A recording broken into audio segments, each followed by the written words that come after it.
Municipal contract కార్మికులు ఆందోళన బాట పట్టారు. సీఎం జగన్ పాదయాత్రలో ఇచ్చిన హామీలను నిలబెట్టుకోవాలంటూ మున్సిపల్ ఆఫీస్ ఎదుట మోకాళ్లపై కూర్చుని అర్ధనగ్న ప్రదర్శన నిర్వహించారు. ఈ ఆందోళనకు సిఐటియు నేతలు మద్దతు తెలిపారు.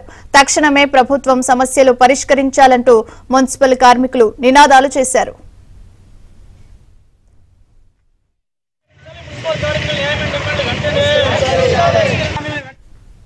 సమాన పనికి సమాన వేతనం ఇచ్చి కార్మికుల సమస్యలను పరిష్కరిస్తానన్న జగన్ ఇప్పుడు మాట మార్చారని సిఐటియు నేత బాబురావు మండిపడ్డారు. ప్రభుత్వం వెంటనే కార్మికుల సమస్యలను పరిష్కరించాలని డిమాండ్ చేశారు. లేదంటే ఆందోళనను ఉధృతం చేస్తామని హెచ్చరించారు. కరోనా టైంలో ప్రాణాలు సైతం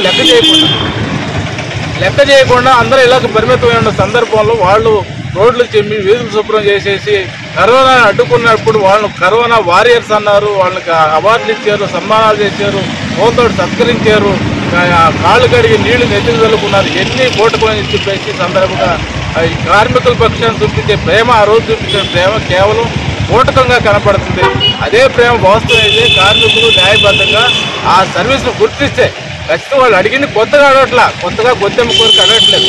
ఏదైతే రాష్ట్ర ప్రభుత్వం ఇచ్చిన హామీలు అమలు చేయమని చెప్పి అడుగుతుంది. కాబట్టి ప్రభుత్వం అమలు చేసి సమ్మెను విరమింపజేయాలి చెప్తే కార్మికులను భయభ్రాంతులు గురి చేసే విధంగా పోటీ కార్మికులు తీసుకొచ్చేసి అర్ధరాత్రులు పని చేపించి కార్మికులు విధి చేస్తారు అనే బెదిరింపులు చేయడం అనేది సరైన చర్య కాదని చెప్పేసి మేము ఈ సందర్భంగా